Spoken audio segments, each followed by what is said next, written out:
Today I wanted to talk about heroes, both the fictional ones and the ones we have in real life, and the problems with both of those things. Okay, all right. So, give me an idea what you're looking at, Al. Well, I really feel that sometimes the fictional characters can be much more powerful and even to a certain extent much more real than our, true to life actual heroes. Like, in my opinion, I feel like Cliff Huxtable is far more powerful than Bill Cosby could ever be. Well, currently, yeah, at least as of now, yeah. Right. I see what you're getting at. So you're thinking that fictional characters can't let you down, where real people are real people and can eventually be revealed to be disgusting people. Yeah, I mean, there's that old adage of never meet your heroes, right. And you can't get further away from that than characters of fiction. I think you told me about a certain quote from a certain author that suggests otherwise, that fictional heroes maybe shouldn't be someone we all look up to. Yeah, this isn't something that just one author said, though. That one in particular was Stephanie Meyer. All right, we're done. No, but what was it? What was the thing? Well, they brought up a lot of the problems they had with the characters from Twilight, to which her response was pretty much, well, they're fictional characters. You shouldn't be looking up to these people anyway. To which I felt was, no, I don't know. I don't agree with that. And I feel like that's an out for a lot of different creators, not just this one author in particular. I'm not going to throw Stephanie Meyer under the bus again. Right. You did that once, and then there's a restraining order against you. I don't know if that's fair. I don't think that's I don't know if that's a right answer. Because, I think in that case, and I don't know the context of this Stephanie Meyer quote, and we should probably stop referencing Stephanie Meyer. And there are situations where you wouldn't want to have a fictional character as your hero. For example, anybody who likes maybe Deadpool too much is probably wrong, right? I would think so. I think there are certain fictional heroes people identify. A lot of times when people say they'll copy that behavior. You don't want people copying the behavior they see in their fictional characters. I think that's when they're saying you shouldn't keep these guys as your heroes, right? Yeah, there's a line between enjoying a character and emulating a character. Oh, Rick from Rick and Morty, right? Rick should not be someone you emulate, right? He should not be your hero. But I think that's a different argument than you should not have fictional characters as your heroes. Mine personally? Anybody's really. Oh. No one's at all. I mean, I would definitely say that is a different argument. You're right. Like, you were talking about whether or not these characters in particular are heroes, or even if their behavior is something to emulate. The problem isn't with them being fictional. The problem is with them who they are as characters. Yeah, we're not talking about the scumbags who are heroes. We're talking about characters who are heroic or nice, or someone you can to make into an ideal. There's probably a word for that. Icon? No, there's Idolize? That's the word. That's the one I was looking for. Thank you, Pete. You're welcome. To make into an idolize. Those characters, should they be, are those worth more than real world people who are at least real? I don't know. That's a good argument. Should we not try to emulate Superman in the way that he treats other people simply because he's a fictional character? Right. All right. Well, I feel like there's an issue in that I think people are bringing a con to the fact that, heroes, in any sense, are fallible. So they're focusing on the fact that, that a fictional character has these problems, people were hating them, and in certain contexts, the author will be like, no, you shouldn't like this character, you should like somebody else in real life, like a firefighter or a cop or something to that effect. But really, on either end, there's faults and there's issues you shouldn't exactly follow around for each character. That's definitely true. But my big thing is that how well can you really know those people? Yes, a firefighter saving someone from a building, and yes, that's heroic, that's commendable, that's something that we should all aspire to be to be the type of person that would save another person. But I have no idea who that guy is. I don't spend intimate time with him. I can tell you right now, I know of a few firefighters who were reported in news articles recently. I'm glad we're using firefighters as opposed to police officers, which I think is a little bit more on the nose. Yeah. But even a firefighter, who typically are not necessarily the public servants that people are most j'accuse on, even then, I know of a few who have recently been involved in arson cases or criminal activity or whatever. I know that I think there was a recent kidnapping that was done by a firefighter. Obviously, yeah, you don't know. Real people have real lives, and you can't necessarily That firefighter might go home and kick his puppy. Right. And I think that's one of the one-ups that fictional characters have. As weird as this sounds, to a certain extent, they can be more real than any of these real people are. I'm inside this person's head. I know what their struggles are. I know the truth of the situation because I'm allowed it. I'm never going to have that with anybody in real life. Like, you know, unless I'm like, they're like my best friend, which at that point, like, I mean, you know, they're your best friend at that point. Your best friend could be your hero, I guess. I don't know. I think even then you will find out something about your best friend that you did not expect. That's fair, actually. Yeah, Yeah. it's completely true.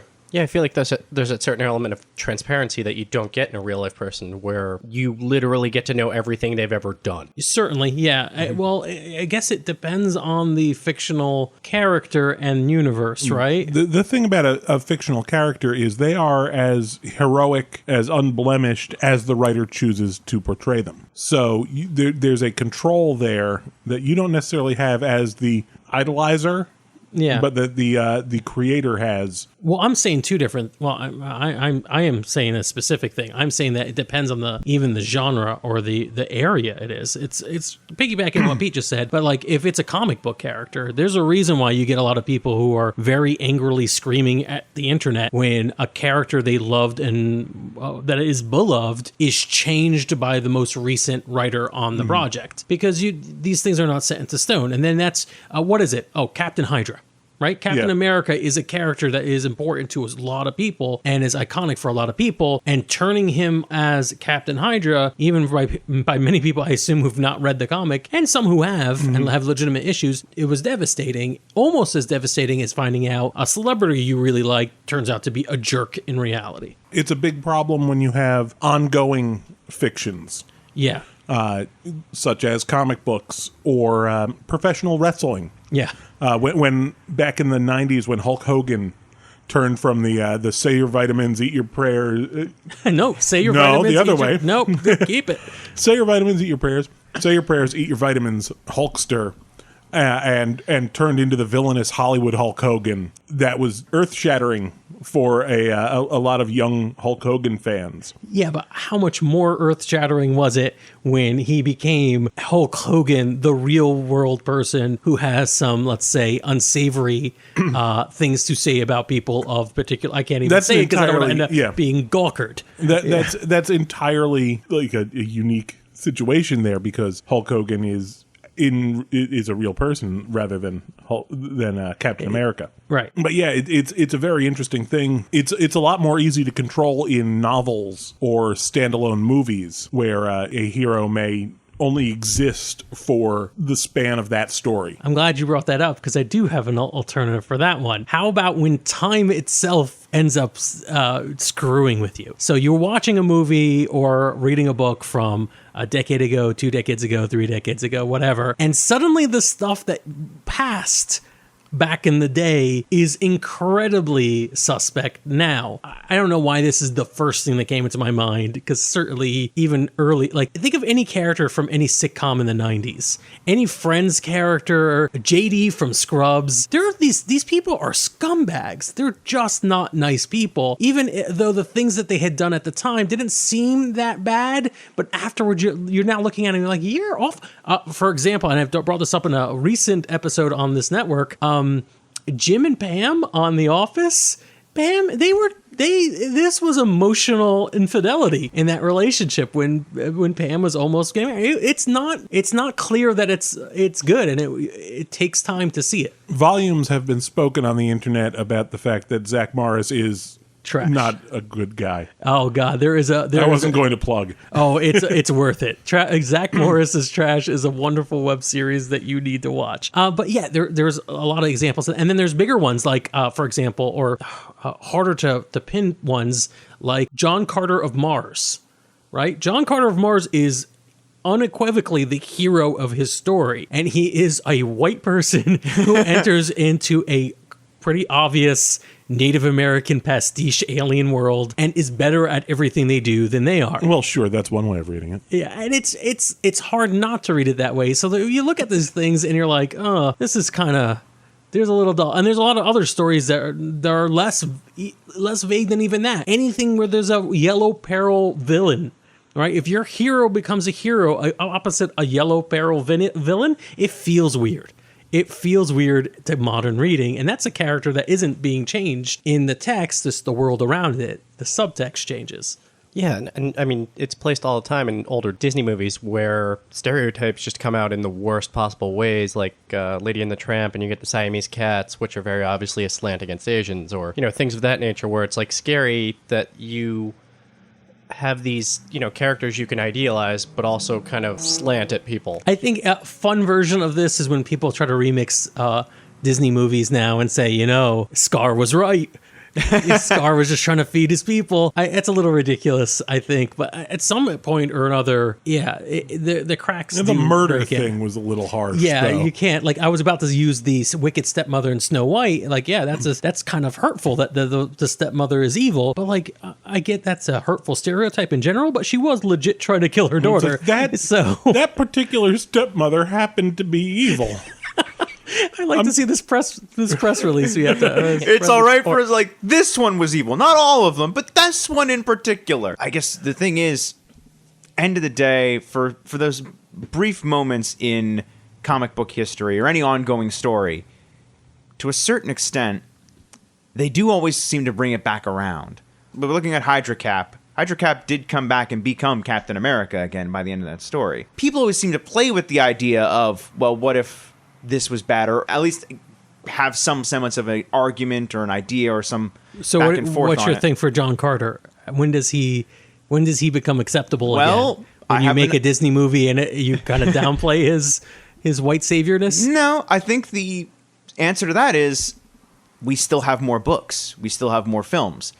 Like, while those die off and we don't look at them anymore, new heroes seem to arise that can take up the mantle that were left behind by those that, couldn't take it up any longer. And that's not necessarily true with real people. Like, if we're not getting any more new people. No, that's not what I'm saying. What I'm saying is that you can't find someone that can necessarily all of a sudden take up your childhood icon, the man you wanted to be like when growing up. That person's like, you can't all of a sudden just replace that with like some other person. No, I think that's equivalent. I don't think so. I think if you lose a fictional hero because now that you look at it, you're like, oh, this is a little iffy. I don't know about this whiny man baby that I thought was a cool character. I don't even know who I'm thinking of right now. Oh God, Adam Warlock, whatever. Like whoever it happens to be that you really dislike as a hero now, you're as an adult. Oh my God, all the grimdark heroes from the 90s that I was like way into as a kid. I'm not like, ugh, no. Compared to all the skateboarder heroes and professional bicyclists that I may have been heroes with. Like, when they're gone, they're gone. There's new athletes that can replace them easily. But yeah, I think that is an equivalent. I don't know. So you look at somebody like Bruce Jenner, transitioning into Caitlyn Jenner. I'm sure there were people who were big fans of Bruce Jenner who are unable to get over the mental block or their own prejudices and accept her through the transition. That's going to be a problem for them dealing with a real world hero.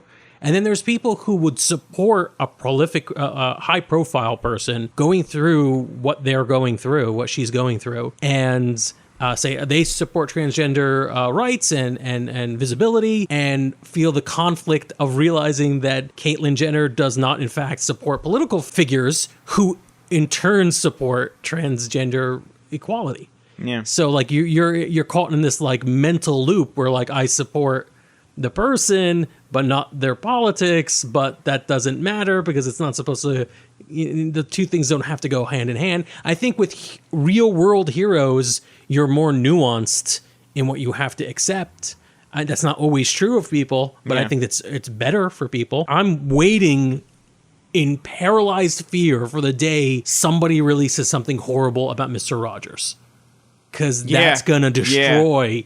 Like, it's going to be a psycho bomb. It's going to destroy so many people. Their minds are just going to be wiped if it ever happens. No way. Mr. Rogers is pure. See? There's only two pure heroes left in the world. Mr. Rogers and Harambe. Okay. But, I mean, I guess it's to a certain If we extent find like out that Mr. Rogers is the sniper who killed Harambe. That's going to happen. No, that was Bob Ross. Oh, good. But no, I understand that idea of like it is nuanced, and thankfully a lot of our fictional characters are getting the same semblance of nuance and I'm not saying it equates out to the exact same thing, but it means something that a lot of them are experiencing a lot more realistic interpretations. But again, I don't know. Listen, in terms of fictional characters, Superman is a hero of mine. I love Superman, he's hitting all the points you say, including the periods where he's, grimdark and has long hair and a blue jumpsuit weird with gun electric thing on his, like, there's a lot of crappy versions, but there's a core Superman who can help you, like Pete said at the top of this, treat people the way Superman would treat people. I think that there's a lot of value in that. And what's part and parcel with that value is the idea that Superman can do things you cannot. And that is a lot of burden you can put on yourself depending on what kind of hero worship you're doing. You can put yourself in a position where you're setting expectations so high for yourself that you're never going to get it, because this is a fictional character, not a real person. At least with a real person, you are in the world of reality. My final thought on it, that's where I'm coming on, is I think people should have less heroes. I don't think you should have heroes. I don't think you should be, at least you shouldn't have people you idolatrize.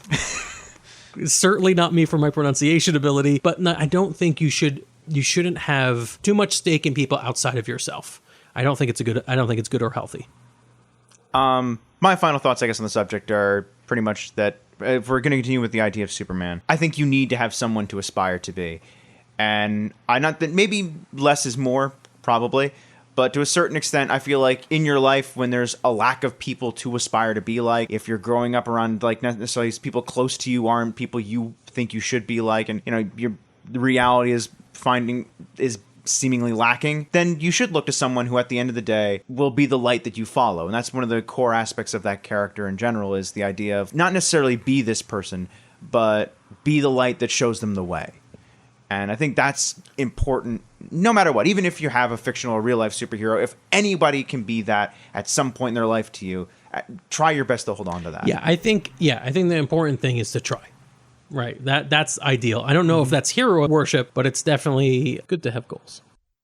To be clear, I was saying that Mr. Rogers was the sniper who killed Bob Ross.